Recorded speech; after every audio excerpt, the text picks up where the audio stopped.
Hello मित्रों, इस channel पर जुड़े रहो। गंगा की लहरें जब सुबह की पहली सुनहरी किरणों से चमकतीं, तब शांतिपुर गांव ऐसा लगता जैसे कोई चित्रकार ने ब्रश से स्वर्ग उतार दिया हो। नदी किनारे बने घाट पर महिलाएं लोटे भरतीं, बच्चे कंकड़ फेंकते, मछुआरे जाल संवारते और दूर मंदिर की घंटियां बजतीं, टन टन टन, जैसे कोई देवदूत सुबह का स्वागत कर रहा हो। घरों की दीवारों पर गोबर लीपे आंगन, तुलसी का छोटा पौधा, छत पर लटकते आम के पत्तों से बनी छाया और शाम को गंगा आरती का मंत्रमुग्ध माहौल। बाहर से देखकर कोई कहता कि ये गांव तो धरती पर बसा स्वर्ग है, लेकिन इस सुंदरता के नीचे एक कड़वा सच दबा हुआ था। गांव वाले रोज मंदिर जाते, हाथ जोड़कर माथा टेकते, सैकड़ों फूल चढ़ाते, अगरबत्ती की खुशबू से मंदिर महकता, लेकिन जब शाम ढलती और कोई गरीब, कोई भूखा, कोई बीमार दस्तक देता तो दरवाजे तेजी से बंद हो जाते। अरे ये तो रोज आता है, आज छोड़ दो, हमारे पास भी तो कुछ बचा नहीं, कल देखेंगे। ऐसे बहाने बनते और लोग संतुष्ट होकर सो जाते, ये सोचकर कि भगवान मंदिर में चढ़ाए प्रसाद से खुश हैं। गांव के सबसे किनारे पर एक प्राचीन पीपल के नीचे एक छोटा सा कच्चा आश्रम था। वहां रहते थे महात्मा अनंत। लंबी सफेद जटा, शांत आंखें जिनमें गहरा समंदर सा ज्ञान झलकता, पुरानी लेकिन साफ धोती और हमेशा एक मुस्कान जो देखने वाले को शांति दे देती। वे दिन भर गंगा किनारे बैठे रहते, कभी ध्यान में तो कभी छोटे छोटे बच्चों को रामायण की कथाएं सुनाते। वे बहुत कम बोलते, लेकिन जब बोलते तो शब्द तीर की तरह दिल में उतर जाते। अक्सर कहते, बेटा, भगवान पत्थर की मूर्ति में नहीं बसते, वे उस रोटी में बसते हैं जो तुम भूखे को देते हो। वे उस पानी में बसते हैं जो तुम प्यासे को पिलाते हो। वे उस आंसू में बसते हैं जो तुम किसी दुखी के दुख में बहाते हो। पूजा तो बस बहाना है, असली भक्ति तो कर्म है। लोग सुनते, मुस्कुराते और कहते, बाबा जी आपकी बातें तो पुरानी किताबों वाली हैं, आज के जमाने में सब चलता है।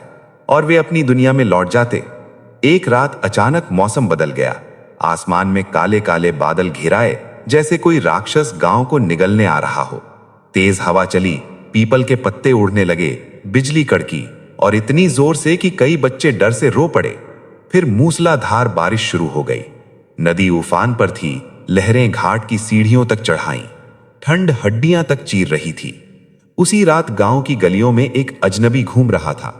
फटे पुराने कपड़े, शरीर पर कीचड़ लगा हुआ, बाल बिखरे हुए, लेकिन चेहरे पर एक अजीब सी दिव्यता, आंखों में करुणा, होठों पर हल्की मुस्कान।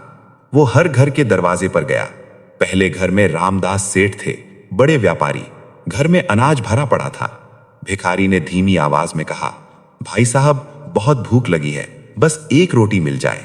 रामदास ने दरवाजे की झीरी से झांका, चिढ़कर बोले, रात के इस समय भिखारी, जा यहां से, सुबह आना, अभी तूफान में कौन खड़ा होगा। और दरवाजा जोर से बंद कर दिया। अगले घर में ठाकुर की बहन सुशीला थी। भिखारी ने कहा, बहन जी, ठंड से कांप रहा हूं, बस एक पुराना कंबल मिल जाए।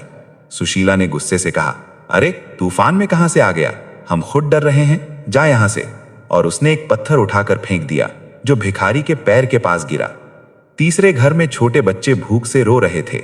मां ने दरवाजा खोला, देखा और बोली, हमारे पास कुछ नहीं बचा, जा भाई, और अंदर चली गई। एक एक घर ने उसे ठुकराया। कोई डांटा, कोई चिल्लाया, कोई ने पत्थर मारा, कोई ने कुत्तों को छोड़ा। अंत में जब आधी रात बीत चुकी थी, वो महात्मा अनंत के आश्रम पहुंचा। साधु बाहर ही बैठे थे, जैसे किसी का इंतजार कर रहे हों। उन्होंने भिखारी को देखा और मुस्कुराए, आओ बेटा, अंदर आओ, इतनी बारिश में भीग गए हो। उन्होंने उसे अंदर बिठाया, लकड़ियां जलाकर आग तापने दी, गरम गरम खिचड़ी बनाई, उसमें घी डाला, नमक छिड़का और खुद हाथ से खिलाया। फिर अपना पुराना लेकिन गर्म कंबल ओढ़ाया और बोले, आराम से सो जाओ, सुबह बात करेंगे। भिखारी की आंखों में आंसू आ गए। उसने कहा, बाबा, आपने मुझे जगह दी, लोग तो पत्थर मार रहे थे।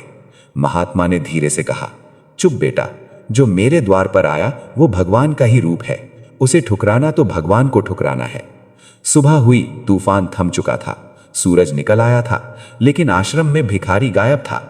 तभी पूरे गांव के ऊपर से एक गहरी गूंजती हुई आवाज आई, जैसे कोई आकाश से बोल रहा हो, जिसने दया नहीं दिखाई उसने मुझे ठुकराया, मैं भूखे के पेट में हूं, प्यासे के गले में हूं, ठंड से कांपते शरीर में हूं। जो मुझे सेवा में देखेगा वही मुझे पाएगा। आवाज सुनते ही गांव में सन्नाटा छा गया। लोग घरों से बाहर निकले, एक दूसरे की तरफ देखने लगे। वो भिखारी भगवान थे। भक्ति वाला वीडियो 1। हमने भगवान को पत्थर मारे। पछतावा होने लगा, लेकिन अभी बहुत कुछ बाकी था। गांव का सबसे ताकतवर और अमीर आदमी था ठाकुर वीरेंद्र सिंह। उसके पास सैकड़ों बीघा जमीन, बड़ा महल, हाथी, घोड़े, नौकर चाकर। उसने सालों पहले मंदिर की जमीन पर कब्जा कर लिया था। गरीब किसानों से मनमानी लगान वसूलता, जो ना दे पाता उसे मार पीट कर निकाल देता। लोग डरते थे लेकिन बोलते कुछ नहीं। ठाकुर कहता, मंदिर को क्या जमीन चाहिए, भगवान तो दिल में रहते हैं। उसी रात ठाकुर को भयानक सपना आया। वो खुद को एक विशाल जलते रेगिस्तान में अकेला खड़ा पाया। मुंह सूख रहा था, जीभ जल रही थी, गला फट रहा था। चारों ओर सिर्फ गर्म रेत और लू। वो चिल्लाया, पानी पानी। तभी सामने से एक तेज प्रकाश हुआ। भगवान प्रकट हुए। नीले वस्त्र, 4 भुजाएं, शंख, चक्र, गदा, पद्म, मुस्कान के साथ बोले, वीरेंद्र, तूने गरीबों का पानी छीना, उनकी जमीन छीनी, उनका हक मारा। अब तू खुद प्यासा रहेगा। जो जमीन तूने हड़पी उसे लौटा दे, जो धन दबाया उसे बांट दे, वरना ये प्यास कभी नहीं बुझेगी। ठाकुर चीखा, नहीं, मैं अमीर हूं, मैं नहीं मर सकता। और नींद टूट गई।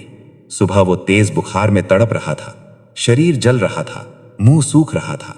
वैद्य आए, जड़ी बूटियां दी, लेकिन कुछ असर नहीं हुआ। तीसरे दिन वो पूरी तरह टूट गया। वो उठा, लड़खड़ाता हुआ मंदिर पहुंचा, मूर्ति के सामने गिर पड़ा, आंसू बहते हुए बोला, हे प्रभु, मैंने बहुत पाप किए, माफ कर दो। जमीन लौटा रहा हूं, सब कुछ लौटा रहा हूं। उसने उसी दिन मंदिर की सारी जमीन वापस कर दी। गरीब किसानों को माफी मांगी, अनाज बांटा, कर्ज माफ किए। धीरे धीरे उसका स्वास्थ्य लौटा। अब वो हर सुबह गरीबों के घर जाता, उनकी मदद करता। गांव में एक अनाथ लड़की रहती थी, गायत्री, उम्र 16 साल। माँ बाप बचपन में ही नहीं रहे। वो मंदिर में रहती, रोज सुबह झाड़ू लगाती, दीपक जलाती, फूल चुनकर चढ़ाती। कभी किसी से कुछ नहीं मांगती, बस रोज प्रार्थना करती, हे प्रभु, सबका भला करो, मुझे कुछ नहीं चाहिए, बस गांव वाले खुश रहें। कुछ महीने बाद गांव पर भयानक अकाल पड़ गया। कई सालों की सबसे भयानक सूखा। बारिश का नामो निशान नहीं, फसलें सूख कर राख हो गईं। नदी का पानी इतना कम हो गया कि घाट की कई सीढ़ियां सूख गईं। लोग भूख से तड़पने लगे, बच्चे रोते, बूढ़े कमजोर पड़ते। गायत्री ने 3 दिन तक अन्न जल त्याग दिया।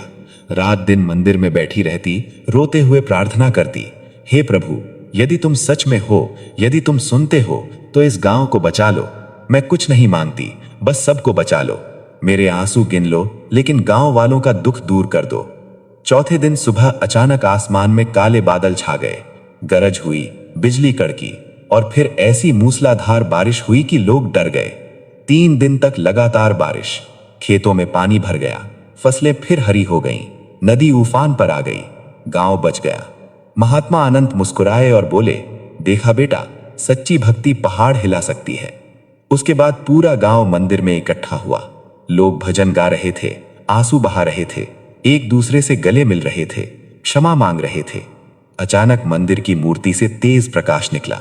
भगवान प्रकट हुए, दिव्य रूप, 4 भुजाएं, मुस्कान के साथ बोले, मैं न केवल इस मूर्ति में हूं, मैं भूखे की रोटी में हूं, प्यासे के पानी में हूं, दुखी के आंसू में हूं, और सेवा करने वाले के हृदय में हूं।